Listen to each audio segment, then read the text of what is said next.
Kamara glanced over at Jacksmi as they walked back to the dorm. In fairness, she couldn't entirely blame Jax for fuming in anger.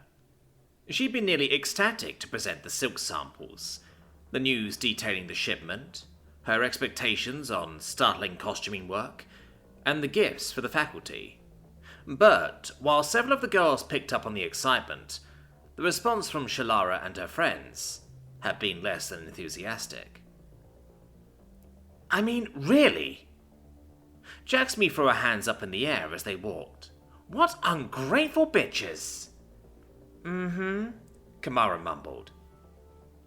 After weeks of berating Jacksmi for the shipment not being there as early as possible, to the skepticism that it would arrive, to finally dismissing Jax out of hand, Shalara had been pretty rough on her in the meetings.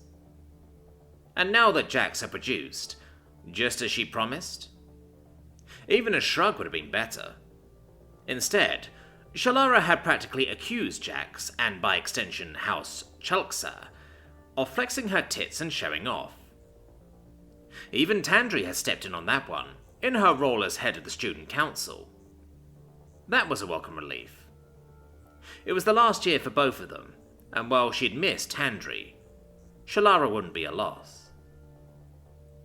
Alright, it wasn't as if they knew how much the material was worth. Kamara had seen the letter from Jackson's uncle just before she was practically dragged to the storage warehouse. Even a cursory look had sent the math running through her mind. Depending on how you looked at returning Jax's initial investment, it was 100,000 credits. When I think of all I went through to get this in time. Jax actually growled as they rounded the corner of the commons. Kellock and Letzi even did a site on the datanet for orders. She showed me. It's very nice, Kamara said with conviction. It's a pretty website, but no products on it yet. Given that Jax had an ambitious plan to market the rest, it wasn't an unwise investment. As long as it sold in a given range, the numbers added up to a fair profit, though the sales aspect left Kamara in the dark. It was a people thing. Not everything could be as simple as quantum wave formation or monomolecular alignment engineering. No, not yet. I need to get the silk, and now I have to find a good tailor. Jacksmi scowled, her mood turning even fouler. You don't even want to know what some of those people want to charge. At least you have the costumes designed and you purchased the gift boxes, she offered, diplomatically, hoping that might calm Jax down a bit. Learning people was part of why she and Kazan signed up for Practical Humanity 101. Both she and her sister could have cheerfully buried themselves in the Academy's science and engineering program, but there was always a required elective, and their parents stressed the importance. People weren't as simple as engineering problems, and broadening their social skills would matter when it came to the business of the house. As her mother said, coming up with a dryer system that increased efficiency by over 2% was exciting, but you still had to sell it. That had pushed Kamara to run for student council in her first year. Kazan had thought she was crazy, even as she'd disappeared into the Academy Orchestra. On days like today, when the meetings seemed like very little more than an organized bickering, she couldn't blame her sister. I suppose.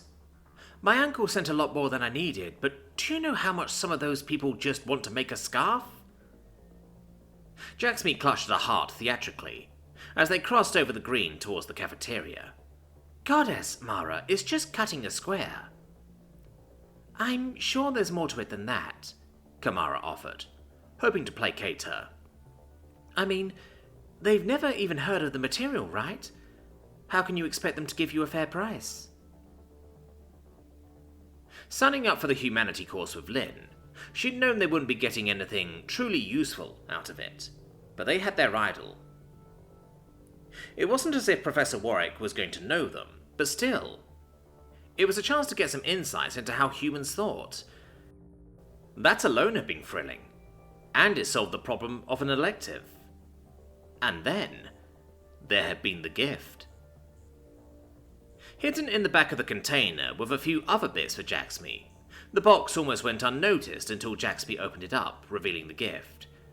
There was a note asking Jax to deliver it to Professor Zarin. It was a full-sized hoodie with the logo of the Painter Institute. Kamara almost screamed when she saw it. The note was signed, and Kamara had screamed when she saw that. The silk was nice, certainly. The huge bolts of the lustrous cloth had filled the container in a symphony of colours that glimmered in the recesses of the cargo pod. But the real prize was the note. Jacksmy even let her keep it. A signed letter from their hero, Dr. Sammy Painter. Garnia had spent the early afternoon brooding about the resources at her disposal. She was head administrator for one of the most prestigious academies on Shill, the capital even. She had one of the best educated faculties in the galaxy, facilities second to none, an imperial writ as her charter, and a distinguished body of alumni that gave her contacts in closed rooms across the Imperium. It wasn't helpful. At least it wasn't helpful when her problem was the head of the alumni committee. No, she had that cross to bear, and she had to put up with Mavisti Rashay for a long time. But even after cooling down for a few days after talking to Miv, her opinion hadn't changed.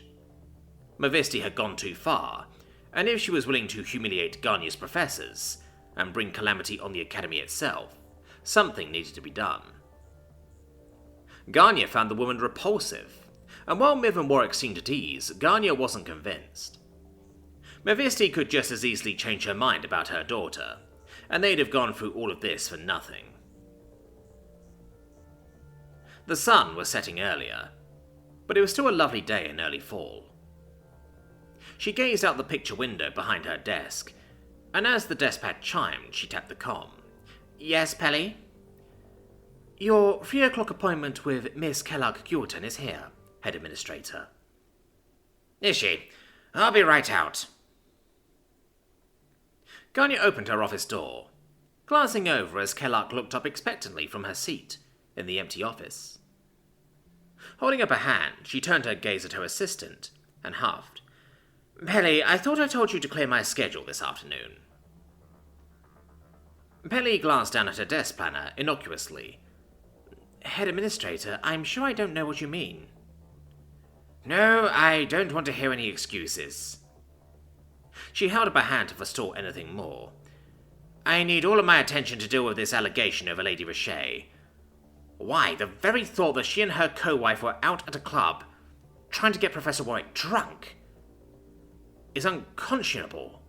And they're married women. Can you even guess what I'd have to do if someone in the media so much as started asking questions?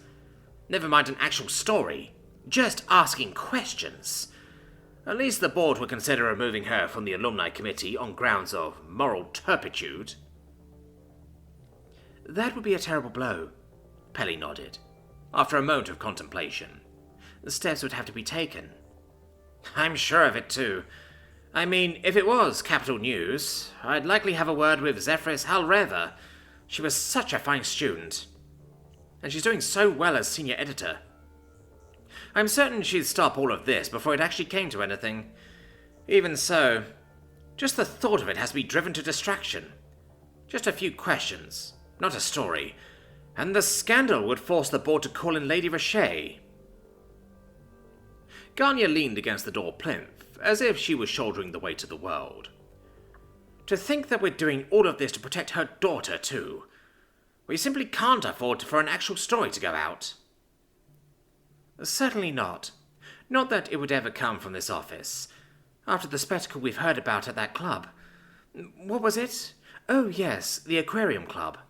It's a good thing the professor managed to escape. Who would have guessed the lady would try something so... Tawdry and common. Thank you, Pelly." Garnia tugged at her blouse and brushed herself off, looking at the girl. "Oh, and Miss Kellogg, I am so terribly sorry that you were called in by accident. I trust you won't give what you heard a second thought." Of course not, head administrator. Kellogg stood up and clasped her hands together, looking back at them demurely. Right then, off you go. Garnia's eyes lingered on Kellogg as she slipped out the office door and closed it behind her. The faintest trace of a smile tugged at her lips as she gazed on the closed door, before exchanging a glance with Pelly. You know, I wasn't certain at first, but I do believe Miss Skewton has a promising future.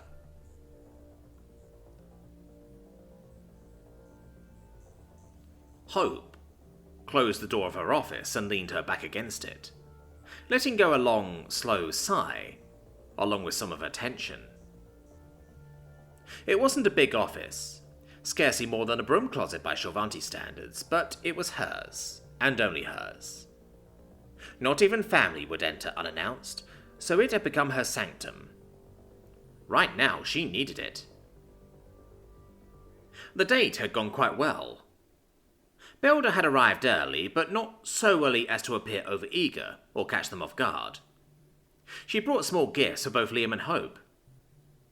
The expression on Liam's face when he'd been handed flowers had been utterly priceless, and Hope didn't regret taking a quick picture, even when he blushed scarlet and given her his most adorably threatening glare. If they'd still been kids, she would have been finding frogs and worms in her bed for weeks. Maybe she still would. Things had gone swimmingly, literally. So why did Hope find herself hating the girl more every time she saw her?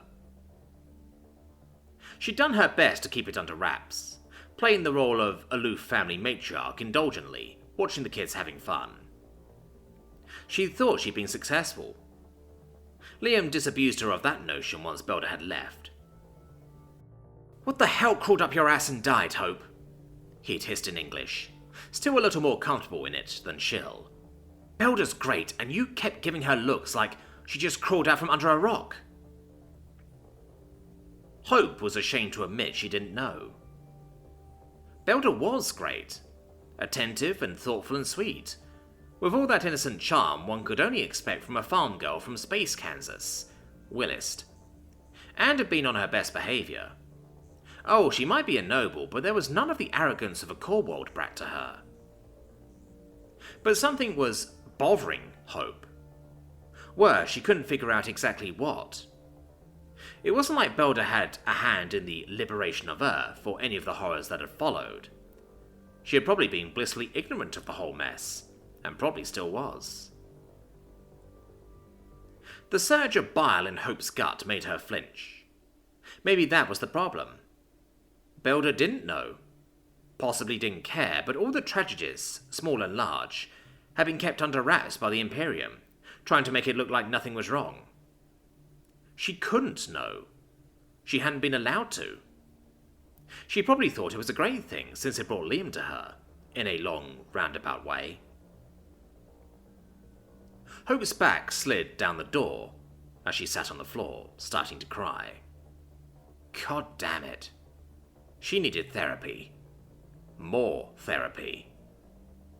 And she still had to talk to him before their third date.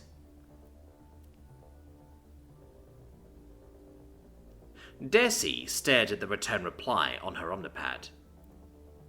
Account not found stared back at her, revealing nothing.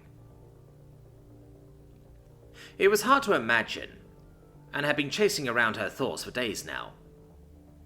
With few credits to spare, it wasn't like she could just call an autocab and leave campus to go look.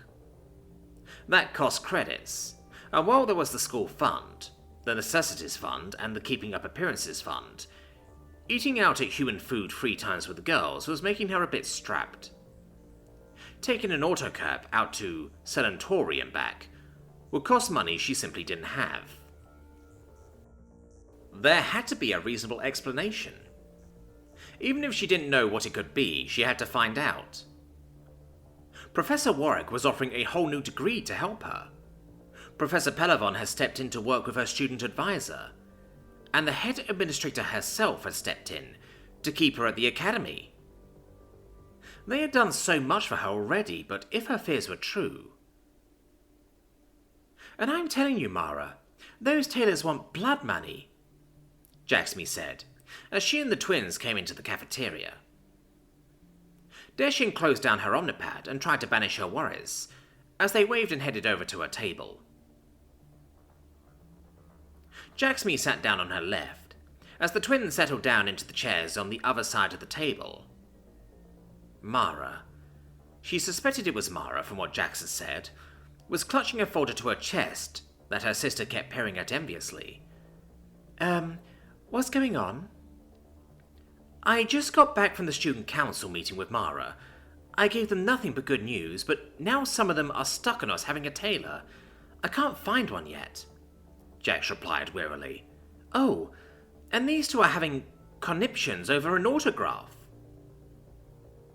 It's not just an autograph, said, well, it was probably Lynn, while probably Mara kept hold of the folder and nodded. It's their autograph. Whose? Desi turned her omnipad over and tried to ask casually. It wasn't fair. She'd accepted that she had to keep up appearances, but the way the others took things for granted could be so hard sometimes. It hurt not being able to tell them the truth, but would they be her friends if they knew she didn't belong? There were 2.5 years left until graduation. She hated the lie, but it wasn't a chance she could take. Dr. Sammy Painter, said probably Mara, as probably Lynn took over. We're doing our senior paper on inverting the properties of barrier fields around black holes, based on their work. Wait, what do you mean senior papers? Desi looked at the pair blankly. That's 2 years from now. It's going to take at least that long to check the math. Probably Lynn rolled her eyes, as her sister chimed in. It's not like we can model it easily. It's still cutting-edge technology that our mothers told us about last year. House Kerbal brought into a project a few years ago, and we didn't even know about it. So, what would inverting, what's it do? Desi's grasp of physics was about average, but that just didn't sound right. I mean, black holes always have singularity fields around them, at the point where gravity becomes an infinite constant. Yes, but not if you invert their structure on a quantum level, one of the sisters explained, while the other's mouth was full. That's when you get a white hole. But those are incredibly rare. Even if you could do it, what would you gain by inverting what you said? Desi asked, as the first twin started eating and the second took over. Imagine a pinprick in space-time supplying the power needs of an entire planet. Probably Lynn leaned in and whispered, as probably Mara set her spoon down and joined in. As long as it doesn't explode. Yeah, but that's not going to happen as long as we account for output variables. Desi looked over to Jacksmi, who gave her a shrug. They don't want to blow up a planet for a science project, and I just need a tailor. A tailor? Desi looked at Jax thoughtfully. I know someone out in Salantori. By the middle of the week, Tom wanted to believe things were returning to normal. The lesson on the American-Philippine War wasn't quite a closed issue. Handing back the papers, well, swiping back a form revealing each student's grade, privately to their omnipads, was something as revealing as the papers themselves. Even after getting the Shorvanti equivalent of an A-, DeSala still didn't look content. The lesson itself was at least a cautionary one. 1901 had been an interesting year.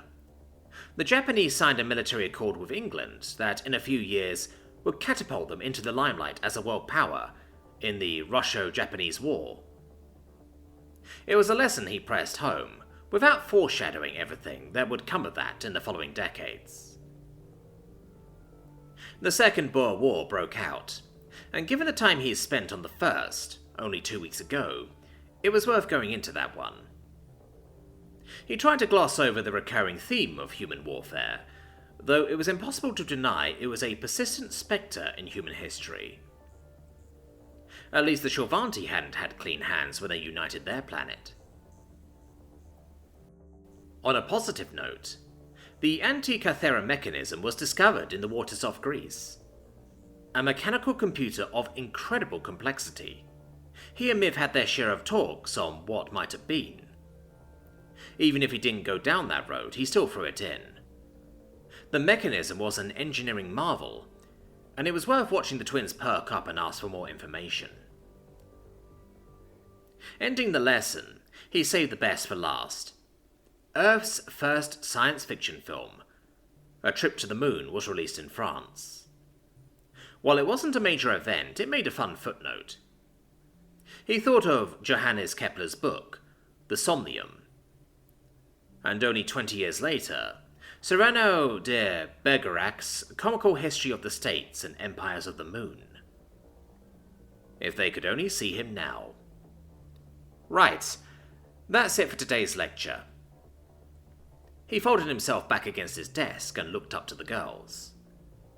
The still photo of a chorus line of dancers loading a lunar capsule into a cannon was still up on the screen, and Tom thought the twins were going to die laughing as they watched, and even now they giggled every time they looked up. Over by the desk, even Miv was biting her lip. He was almost certain her shoulders shook whenever the twins started to snicker. Are there any questions? One of the twins held her hand up, and he spotted the orchestra bag at her side.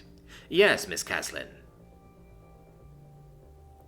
Usually that got the twins displaying looks, but he could see her golden eyes flicker up at the image on the display again, and mirth tugging at the corners of her mouth. That is, Professor, humans were thinking about going to the moon that way. I don't really know what to make of that. That's a good question, Tom smiled. He'd kind of been hoping the girls might ask about the anti-Cathera mechanism, but this was still a way to come at the same problem from a different angle and get there. And no, that's not what I'm saying exactly. You remember what you asked about the mechanism I showed you? The girls nodded, and even Desala seemed to be paying attention, though she was probably just waiting for the end of class. Right. So what I'm saying is that roughly 15 short centuries ago, humans were building computers to calculate lunar orbits. And when we finally came into our industrial age, we were already imagining how to get to our moon, 2 short years before our first powered flight. I'm saying humans and Shorvanti are both explorers. That made the twins look at the picture a bit more thoughtfully, and it seemed worthwhile. In the second row, Priscilla held her hand up, and he nodded her way. Professor, so you're saying humans are like Shorvanti because we both imagined what the future might be, then reached for it? Tom nodded, and Priscilla continued. That film was very old. So what did you imagine your future might be? I mean, before the Imperium arrived. Was there something not so, ridiculous? Tom thought about it for a moment. There was the one fluke thing in his life, being able to remember when he wasn't yet 3 years old. Probably it had to do with his family moving home, since it had been a huge change. There was a before and there was an after, and he could still remember bits of the before. He could remember the first episode of Star Trek he'd ever seen, sitting in his mother's lap. Maybe the experience had formed his love of science fiction long before he knew what it was. No one had seriously thought that humanity would be out in space kissing aliens. That wasn't so funny now, but it was ironic as hell. It wasn't a great answer, really, and her question deserved one. I think we were always thinking about the future. Even before this clip I showed you, we had writers like a person named H.G. Wells who had incredible foresight. If you want a technical look at how he saw the future, I think he got that right. Still, there was a film that came out a few years later than this one. Tom had that saved for the lesson just before fall break, but why not? It was a full-length movie called Metropolis. It wasn't just making guesses about science and technology. Metropolis spoke to what we would do with them. It was about power and hubris, and it was about compassion. He smiled and pulled his Omnipad out of his backpack. If you look at the city in the movie, I actually think it looks a bit like the Capitol. Alright, change the airplanes for shuttles, but the rest? Not that different. And yes, I do have one copy with music. Melondi and Caslin perked up at that, almost on cue, and Melondi raised her hand. Yes, Miss Melondi? One copy, Professor? She asked, canting her head. How many were there? Oh, right. So these films were made long before digital records on Earth. Metropolis was recorded on a kind of chemical tape. I'll explain that sometime. The questioner caught him off guard, more because of how he'd answered the girls to begin with. Anyway, the tapes degraded, and by about 30 of your years later, the original copies were all believed lost. It took a project by a person named Moroder to reassemble all the surviving pieces and put the film back together. It was made before sound was added, just like this clip I showed you, so he reconstructed the film to a state of being almost complete and added music. The original film had no sound, you see, and they'd have played contemporary music in the theatre. But I think the modern soundtrack is wonderful. It has one of the last songs ever recorded by Freddie Mercury, he added. I believe you like him, Melondi? Melondi smiled brightly and nodded, and he thumbed through his Omnipad to bring up the file. As luck would have it, an actual fully complete copy was found about a year before the Imperium arrived, but I think you may like this one better. With Deshin acting as their guide, Jacksmi had paid for an autocab, straight after the morning class, and they arrived just after noon. Salem Tori was a service town, and like any number of its faceless peers, it had a handful of amenities for people passing through from one suburb to another. Not far from the Academy and the Outer Palace, it specialized in a few miscellaneous stores, 2 restaurants that didn't look particularly appetizing, and trinket shops selling cheap mementos of the palace grounds. Salem Tori only existed to fill the gaps between places that mattered. The sort of place you stopped in and forgot about. Small, poor, and unremarked. It was no place to grow up in, and as she led Jacksmi down the alley, it felt like the walls were closing in and trapping her. It was hard not to look panicked. Having to tell Jack she wasn't going to answer any questions, again, wasn't helping. Desi pressed in behind Jacksmi as she entered the shop, uncertainly. Deshin had been insistent that Jax not speak a word of where they were going to anyone, and after trying to pry once or twice, Jax had stopped asking why. The garments on display in the small tailor shop weren't trendy, or of high-quality fabric, but there were more than a few displays where garments had been done by hand, and the skill was there to see. Deshin knew the store well. Fedre Thario was a good tailor. He never had much call for expensive work, but in a small working town he had a knack for keeping working clothes mended, and looked like new for longer than they had any right to. His handcrafted work sold occasionally, but there were few that could afford it. More than once he told her that he only did it to keep in practice. He'd even worked with her on her academy uniforms, along with his wives, Vitera and Sensi. They hadn't been perfect, but Desi knew that was down to the material rather than the craftsmanship.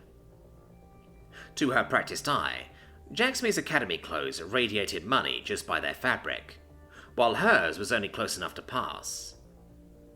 For the first year at the academy, she'd always been waiting for someone to say something. No one ever had.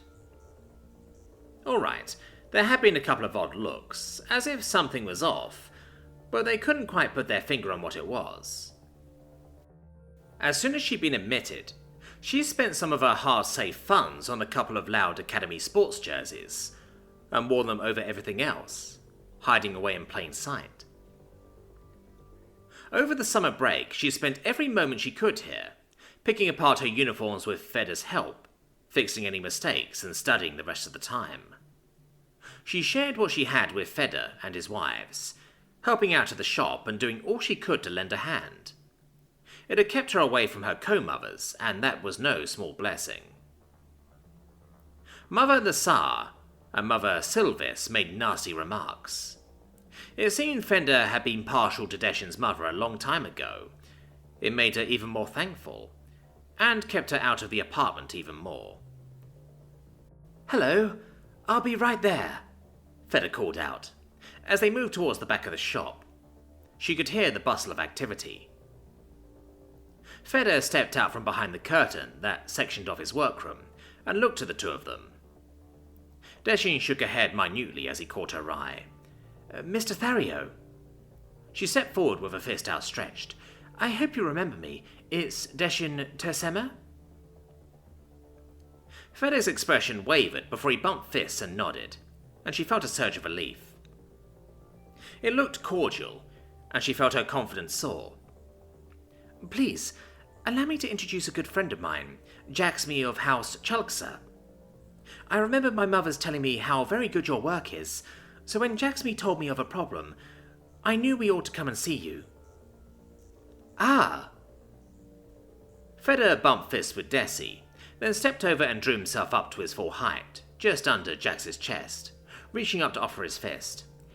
"Any friend of Lady Deshin's is welcome in my family's humble shop. How can we be of service to your ladyships?" Jaxmi seemed to warm to Feder's charm, although her eyes still flickered over at Deshin. "We have a large quantity of imported fabric. I need to have it made into scarves. Also accessories to go with some costumes. We can run the outfits off a clothing replicator, but the accessories need special attention. And, I was hoping to have a dress made," Jaxmi said, gathering confidence. "I have some pictures of what I'd like to have made, if that helps." "Pictures would be very helpful, of course." Feder took out his omnipad and started taking notes. "What kind of quality are you thinking of, lady?" I'd like to have at least 300 scarves made, so all the faculty get a gift. Probably more like 500, or 6, so we have some to sell to the families that evening. There are 12 acts with different numbers of performers, but 46 in all, so 46 accessories. Just sashes, really, except for the act where they swing over the pool on the ropes, so call it 60. And the dress. 600. 60 sashes? Feder looked up at Jaxmi, a stunned expression crossing his features. "And you need this how soon?" "And the dress. We have about 4 weeks, but we do have the material." Jaxmi gave her best smile as two women entered the room behind Feder. "I can pay 5,000 credits. Deshin grabbed Jaxmi's arm and spun her toward the shopfront. "Excuse us, Mr. Thario. Oh, hello, and pardon us." She nodded respectfully to Vatera and Sensi as they stepped out of the back room, still hustling her friend ahead of her. "I just need to speak with my friend for a moment." "All right, what in the deeps is wrong with you, Desi?" Jaxmi looked flustered, glancing back to the trio in the back as they spoke in excited whispers. Jaxmi leaned in. 5,000 credits is a lot of money. I'm pretty sure I can get them to go for it, and if they're as good as you said, they are as good as I said. Deshin looked at her friend earnestly and whispered, "That's why you're going to do a line of 3,000 and a percentage of the profits." "What?" "Deshin, I'm going out on a limb here with... As your advisor, giving them a percentage of the sales means they have an incentive to do quality work, doesn't it?" Deshin looked at Jaxmi's confusion and felt a dam break inside her. Jaxmi was her friend, but she wouldn't even be at the academy at all if it hadn't been for Feder, Vatera, and Sensi. She wasn't going to let Jax take advantage of them. Look, the better the work, the more they sell, and the more they sell, the better off you and they are. It sounds more like you're their advisor. Jaxmi looked at her stubbornly. "Look, I'm taking your advice that these people can do what I need, But I'm already giving 30% of my profits to my uncle until it's paid off. Right? Then if you're taking my advice, accept my advice, because you want them to sell badly. You can have everything we need for the show made without using up 2 of those bolts of silk. You have 12. Deshin bit out tersely. That's 10 bolts left. You could get over 5,000 scarves out of that. How much were you planning to sell them for anyway? Well, since it's rare, I was thinking 100 credits each, but that's 500,000 credits, Deshin snapped, gesturing back to the couple who were looking their way now. Look, I know you want to make this a success, but you can't reduce people to numbers along the way. These are good people. They have almost nothing, and yes, you probably could get them to do all this work for just 5,000 credits. But what about getting the rest done after that? Right now, you can get what you want and you can change their lives for the better. Just by paying them fairly and letting them do what they do. Please, tell me you see that. You sound like my uncle. Jacksmy glanced back at Fedor and his wives. All right, what kind of percent are we talking about? 8. Deshin said calmly, raising an eyebrow. That's robbery, Jacksby sputtered. 3%. 5. On the condition you get the 500 scarves on time, and you hire Fedor on to your company as the tailor. Deshin glanced back at the trio, who were looking at them anxiously. It will keep the silk a secret that way, Jax. Please? Jacksmy looked over at the clothing in the shop window, and reached out to carefully examine the stitching. All right, done. Deshin felt her heart leap, and she smiled at Jacksmy. Just as she remembered why she'd taken the risk of coming here at all. That's perfect, Jax. Look, why didn't you go seal the deal with Vatera? She's Mr. Thario's first wife? I'll just have a word with him and his second wife while you set it up. Sure. And hey, Desi? Thanks. Jacksmy looked at her fretfully for a moment. I almost ran out of time. You're really saving me on this. That's what a good advisor is for. Deshin smiled broadly and nodded, before waving to the back. Mr. Thario, Miss Sensi, could I speak to you both while Lady Chugsa speaks with Miss Vatera, please? Fedor and Sensi came forward, exchanging nervous looks with her. Child, what are you doing here? Whispered Sensi. We thought you were keeping a low profile, but I am, I promise. Deshin wanted to hug them both so much that it felt like she'd burst, and she pressed to tell them the news. Sensi, whatever you do, go straight back and tell Vatera to take the deal my friend and I agreed for you. Trust me, it's going to be worth a lot of money. Go, right now, before she thinks about it too much. Deshin stood closer to Fedor, as Sensi hurried back and she leaned in. Sir, I don't have a lot of time to talk, and I've been very careful, but can you tell me, where are my co-mothers? I've tried writing the last few weeks and everything comes back. Fedor looked up at her, and his mouth worked a few times. Oh, Des, we worried. They took contract jobs off-world and packed off right after you left. Both of them. I'm sorry. They didn't leave any contact details with anyone in the neighborhood, and they just... Fedor kept talking, but Deshin didn't really hear. Even as terrible and hateful as they could be, she still couldn't believe they'd made good on their threats. The triumph of moments before turned to ice in her chest. She'd been abandoned by her co-mothers. She was homeless. The news hit the datanet shortly after noon, and it sent shockwaves through the campus. Tom had been eating lunch out on the commons when the first cries and hushed lamentations began. As the omnipads started coming out, inarticulate sounds of disbelief mixed into the swelling wails, and friends huddled together looking at their screens. Tom had seen something like this only once before in his life, at the death of Empress Callista. There are moments in life indelibly marked by shock and grief. There were always the personal moments, like the death of a loved one, and Tom could still recall when he had confirmation about the death of his family. That was real, but less so. That kind of grief was personal. This was something different. Something more. Before the landings, it would have been almost incomprehensible. Tom could remember exactly where he was when the news came in about the Twin Towers going down in New York. He could do the same about the news of the Challenger. This was more like the stories he'd heard about JFK, or Gandhi, or Eva Peron.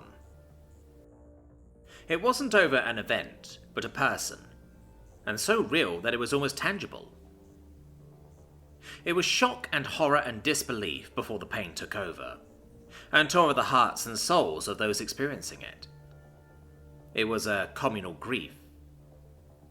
The Shorvanti, even more than humans, were communal beings.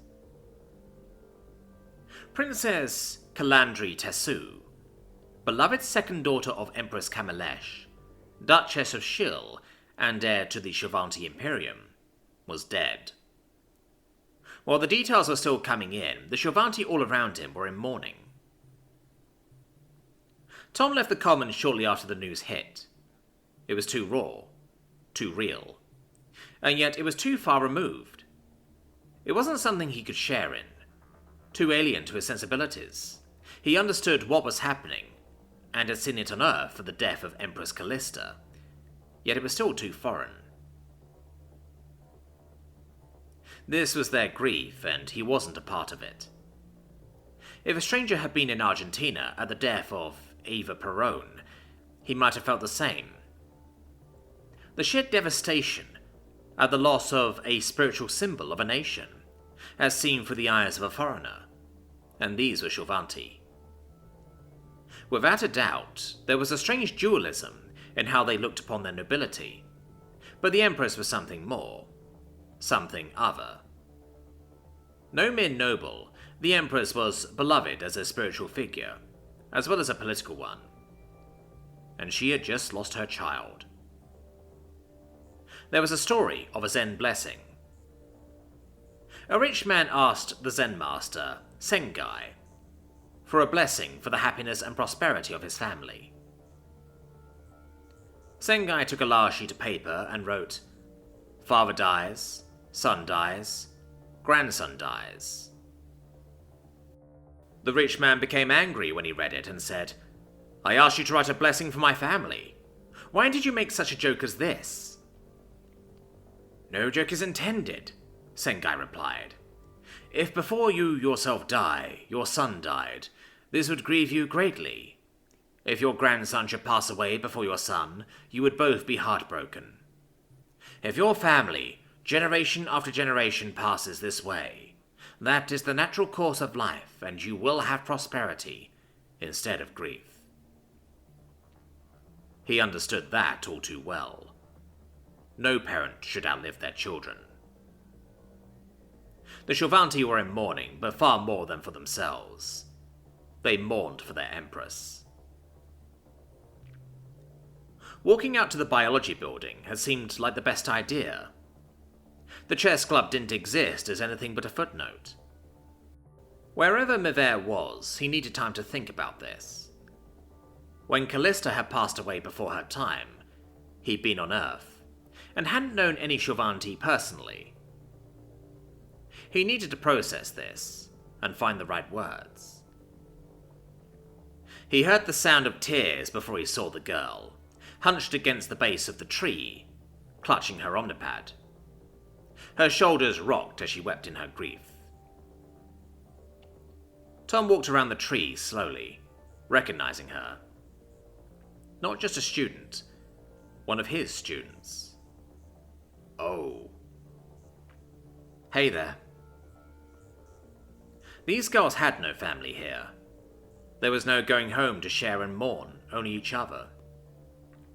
He felt the obligation as he moved over to the tree across from her. "Mind if I sit down?" She startled, surprised at the sound of his voice, before another sob racked her, as she buried her face in her hands. The news reports had mentioned Princess Calandri had been out on a deep space patrol. While the details were still coming in, it looked as if an entire cruiser division lost with few survivors. It wasn't that foreign an idea. Prince Andrew had been a search and rescue pilot for the RAF.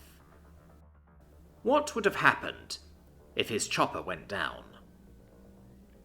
The Empress herself had been a soldier, and Calandri was following in her mother's footsteps. As he reached down to settle himself on the dark earth, he wondered how many people had lost family in the battle. How many people were in a cruiser division? He didn't know. "I heard the news about the princess," he said quietly. It was unfair. It was actually such a tranquil day. News like this deserved ruin. It needed glass blown out from the windows and strewn around your bare feet.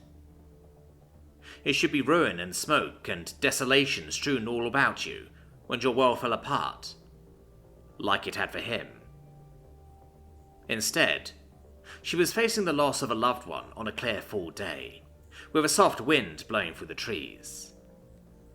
Did that make it better, or worse? "I'm so sorry. You had family serving with her?"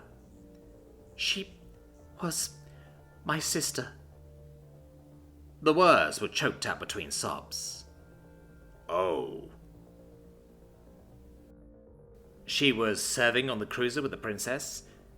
There are reports of a few survivors. Maybe... No! Her eyes were raw as her head rose. Her eyes found his and she wailed in anguish. You don't understand. Keller was my sister." "Oh. Oh, fuck."